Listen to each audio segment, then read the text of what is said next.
안녕하세요. 여러분의 취업을 성공적으로 이룰 수 있게 도와드릴 강사 이창욱입니다. 자, 이번 주제는 취업도 연애와 비슷한 원리를 가지고 있다는 주제를 가지고 한번 이야기를 해볼 텐데, 그 중에서 오늘은 4차 산업혁명과 나는 무슨 관계인가에 대해서 한번 알아보도록 할게요. 요즘 뉴스라든지 이렇게 인문 서적들을 보면은 4차 산업혁명이라는 말이 굉장히 많이 나오죠. 근데 난 아직 취업도 안 했는데, 난 아직 취업 준비를 하고 있는데 나한테 이런 4차 산업혁명이 무슨 관계가 있을까라고 생각을 많이 하시더라고요. 근데 실제로 취업 현장에서는 이게 굉장히 중요한 키워드로 지금 이렇게 대두가 되고 있거든요. 그래서 여러분들이 어떤 점을 중요하게 생각해야 되는지 저와 함께 알아보도록 하겠습니다. 먼저 사회 구조가 굉장히 많이 변화하고 있어요. 자, 이건 무슨 얘기냐? 여러분이 지금 당장 일자리가 없다 그래서 너무 절망하거나 그건 아니고요. 여러분의 부모님 세대, 그 다음에 여러분의 할아버지, 할머니 세대와 생각해 보면은 사회 전체의 구조가 굉장히 큰 차이를 보이고 있어요. 그래서 예전에는 가족 구조만 하더라도 예전에는 대가족, 지금은 소가족, 그 다음에 요즘에 1인 가구까지 등장을 하게 되죠. 이렇게 사회 구조가 변하다 보니까 기업이라든지 기관에서도 여기에 맞게 기업의 모습들을 굉장히 많이 변화를 시키고 있어요. 그러다 보니까 거기에 맞는 인재가 필요하게 되는 거죠. 그래서 요즘 나 취업을 꼭 해야겠다 그러면은 이런 사회 트렌드를 잘 읽는 게 굉장히 중요하다고 하겠습니다. 그래서 조금 더 어떻게 사회 구조가 이렇게 변해가고 있고 나는 어떤 준비를 해야 되는지 조금 더 깊게 한번 알아보도록 할게요. 자, 예전에는 농경사회였어요. 우리 할아버지 할머니 세대, 그러니까 우리나라가 조선시대까지 가도 되고 그 이후 보면은 농경사회라는 게 특징이 있죠. 농경사회는 어떤 특징을 가지고 있죠? 대표적으로 우리나라 농경은 벼농사를 중심으로 시작했죠. 벼와 이모작으로 보리 농사까지 지게 됐는데 농경사의 대표적인 특징은 1년 단위로 움직인다는 거예요. 봄, 여름, 가을, 겨울. 그래서 보통 노동력이 많이 필요할 때는 봄에 이제 날이 따뜻해지면 노동력이 많이 필요하고 모내기를 거쳐서 추수까지. 그리고 겨울이 되면은 거의 노동력이 필요 없게 되죠. 그러니까 이게 사회 구조가 농경사회 같은 경우는 주로 계절과 많이 연관이 돼 있어요. 그래서 1년 단위로 이렇게 돌아가게 되죠. 농경사회는 인류가 농사를 지은 이후 계속된 첫 번째 산업이라고도 할 수 있죠. 농경도. 근데 이 농경사회가 영국에서 산업혁명을 기점으로 변화하게 됐죠. 그래서 농경사회가 산업화 사회로 변하게 됩니다. 산업화 사회는 대표적인 특징이 뭘까요? 네, 바로 공장이에요. 공장이 들어서기 시작했어요. 공장에서 물건을 찍어내다 보니까 농경사회에서는 계절별로 움직였으니까 1년 주기가 됐는데 산업화 사회에서는 그 주기가 조금 더 빨라졌어요. 그래서 유행이라든지 트렌드에 굉장히 민감해졌고요. 산업도 거기에 쫓아가다 보니까 공장 운영도 사이클이 이와 유사하게 됐죠. 그래서 농경사회와 다른 템포를 가지고 사회 전체가 움직이기 시작해요. 근데 지금 우리가 살고 있는 사회가 산업화 사회인가요? 맞을 수도 있고 틀릴 수도 있고요. 산업화 사회 거의 끝물이고요. 그 다음에 우리는 어떤 사회죠? 지금은 정보화 사회라고 그러죠. 산업화 사회, 우리는 사회 전체도 사회 구조도 관성을 가지고 있어요. 그래서 지금 우리가 정보화 사회라고 해서 농사를 안 짓는 건 아니죠. 공장이 없어진 건 아니죠. 또 계속 유지가 돼 있는데 새로운 트렌드가 들어오고 새로운 사회의 패러다임이 들어오면 그 사회라고 하는데 지금이 정보화 사회예요. 정보화 사회는 어떤 특징을 가지고 있죠? 자, 대표적으로 농경사회는 1년 단위, 계절 단위로 움직였고요. 그 다음에 산업화 사회는 트렌드, 소비자의 리드에 의해서 사회가 움직이게 되고요. 정보화 사회는 여기보다 템포가 더 빨라져요. 왜냐하면 산업화 사회에서 공장에서 물건을 만들었어요. 그래서 다른 나라까지 수출을 해요. 그러면은 보통 어느 정도 기간이 걸릴까요? 짧게는 3개월, 길게는 1년, 2년의 시간이 걸려요. 그러니까 뭔가 물건이 유통되고 그게 트렌디가 될 때는 보통 2, 3년의 시간이 걸린다고 봐요. 근데 정보화 사회는 어떻게 되죠? 인터넷으로 혹은 여러분이 잘 아는 SNS로 전 세계가 실시간으로 엮여 있어요. 지금 프랑스 파리에서 어떤 패션이 유행을 한다. 우리는 SNS를 통해서 그걸 바로 볼 수 있어요. 실시간으로 움직이게 되는 거죠. 그래서 정보화 사회는 산업화 사회보다 템포가 더 빨라져요. 자, 그렇다면 우리 지금 키워드가 되고 있는 그 키워드를 한번 알아볼 텐데, 농경사회와 산업화사회에서는 가장 핵심이 되는, 그러니까 직원이라 그럴까요? 여러분이 농경사회와 산업화사회에서 취업하기 위해서는 가장 중요한 게 직접 경험이었어요. 내가 직접 농사를 한번 지어보고, 내가 직접 이 공장의 기계를 한번 돌려보는 게 중요하고, 내가 이런 직접 경험이 있다면은 얼마나 숙련됐는지가 더 중요하게 돼요. 그래서 숙련도가 굉장히 높은 사람이 취업이 잘 됐죠. 그리고 정보화 사회가 되면은 직접 경험보다는 간접 경험이 더 많이 필요해요. 그러니까 더 많은 정보를 더 빨리 얻어야 돼요. 그래서 정보 검색 능력, 인터넷을 통해서 정보 검색 능력이 굉장히 중요하게 되는 거죠.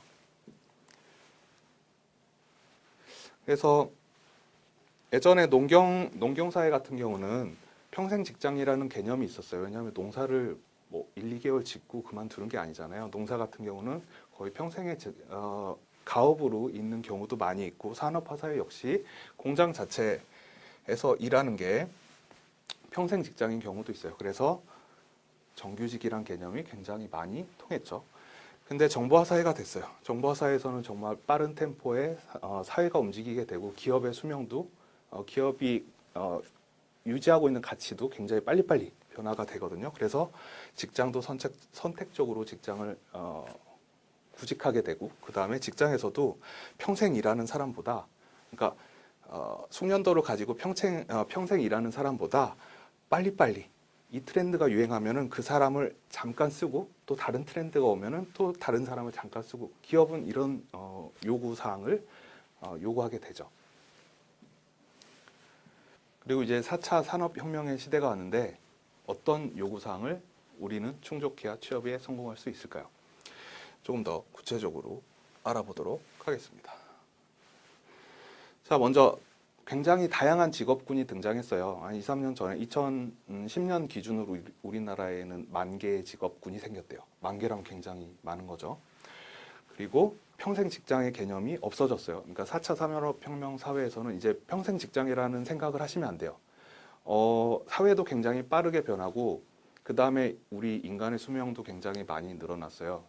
요즘 뭐 보험 광고 같은 경우 보면은 100세 시대 혹은 120세까지 간다고 하는데, 60세 정년하면은 또 다른 60년이 남죠. 이런 식으로 이제 평생 직장이라는 개념보다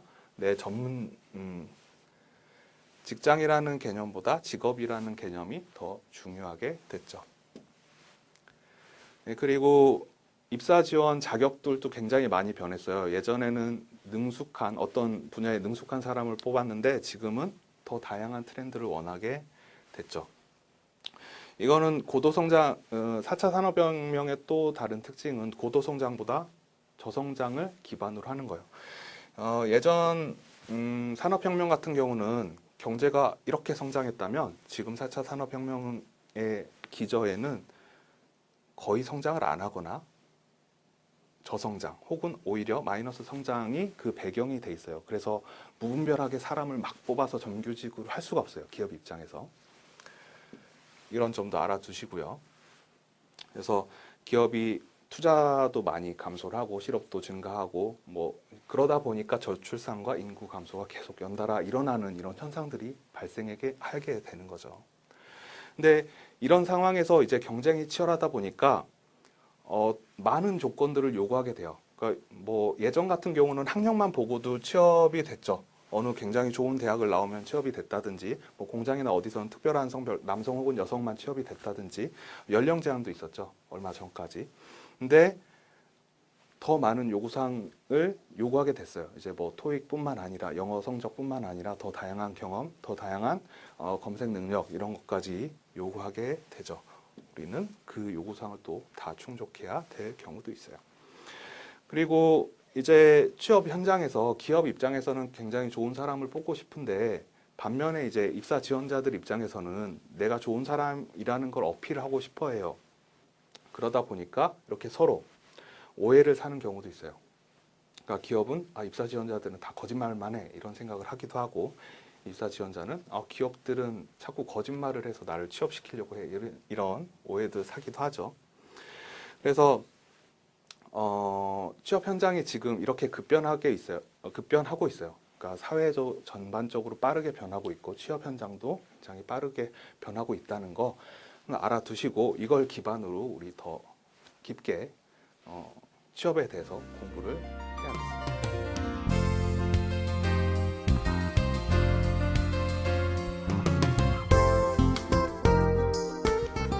네, 요즘 취업 현장에서 굉장히 이슈가 되고 있는 단어는 4차 산업혁명이에요. 내가 과연 4차 산업혁명이 나와 무슨 관계가 있나 한번 알아볼 텐데, 대표적으로 우리 사회 구조가 굉장히 많이 변화하고 있어요. 예전에는 농경사회였다가 그 다음 산업혁명 이후에 산업화 사회, 그리고 최근에 정보화 사회까지 됐어요. 그 다음에 이제 4차 산업혁명이 오고 있어요. 이 차이가 뭐냐면은 템포가 점점 빨라지고 있어요. 농경사의 템포는 굉장히 길어요. 1년이라든지 계절 단위를 가지고 있어요. 그 다음에 산업화 사회는 그것보다 조금 더 빠른 템포를 가지고 있고, 정보화 사회는 거의 실시간이에요. 전 세계 사람들이 실시간으로 네트워킹을 하고 있어요. 4차 산업혁명은 이걸 기점으로 하고 있어요. 그래서 기업에서는 취업 환경이 그래서 변화가 되게 되는데, 기업에서는 더 신속하게 움직일 인재들을 필요로 하는 거예요. 그러니까 한 가지만 내가 외골수적으로 숙련된 기능을 필요한 게 아니라 트렌드를 더 빨리 받아들이고 그거를 빠르게 기업에서 녹여낼 수 있는 사람이 필요한 거죠.